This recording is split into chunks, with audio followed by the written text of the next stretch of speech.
Hi friends, అందరికీ నమస్తే. ఆంధ్రప్రదేశ్ రాష్ట్ర ప్రభుత్వము ఎంతో కాలంగా ఎదురు చూసినటువంటి కొత్త రేషన్ కార్డులకి మంజూరికి ఆంధ్రప్రదేశ్ ప్రభుత్వం గుడ్ న్యూస్ అయితే చెప్పడం జరిగిందండి.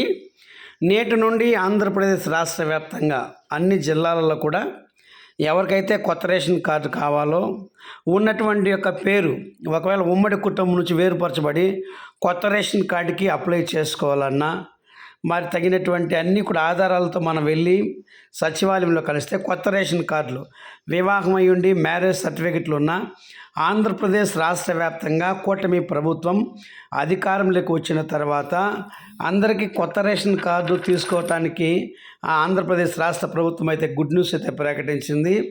ఎవరికైతే కొత్త రేషన్ కార్డు లేదో వెంటనే మీ దగ్గరలో ఉన్న సచివాలయానికి మీరు వెళ్ళండి.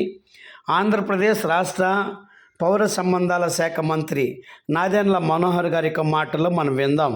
సో రేపటి నుంచి రాష్ట్ర వ్యాప్తంగా రైస్ కార్డ్ సర్వీసెస్ ఎనేబుల్ చేస్తున్నాం. దాని అర్థం ఏంటంటే కొత్త రైస్ కార్డు కోసం దరఖాస్తు చేసుకోవచ్చు. అదేవిధంగా ఒక కుటుంబంలో స్ప్లిట్టింగ్ ఆఫ్ రైస్ కార్డు కూడా పర్మిట్ చేస్తున్నాం. అదనంగా కుటుంబ సభ్యులు చేరినప్పుడు మెంబర్ ఎడిషన్ కుటుంబ సభ్యుల్ని యాడ్ చేసుకునే సౌకర్యం కూడా కల్పిస్తున్నాం. అన్నిటికన్నా ముఖ్యం అడ్రస్ మార్పు కూడా రేపటి నుంచి అవకాశం కల్పిస్తున్నాం.